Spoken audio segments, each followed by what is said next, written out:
Hello guys, in today's video I will be showing you how to fix Facebook friend request error problem. So the answer is easy, just go to the settings and then scroll down to the app section and then go to the search and search Facebook and then go to the storage, and here you will find this clear cache option. Click on it. Now you can go check it if it works, and if it didn't you can try to restart your phone or turn the Wi-Fi off and on, or the Bluetooth or the airplane mode.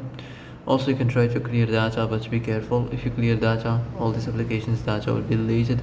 This includes all files, the settings, the accounts, the databases, etc. So be careful if you want to clear your data.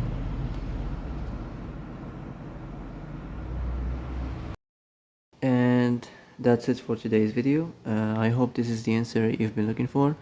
If you like this video, don't forget to like and subscribe, and see you in the next video.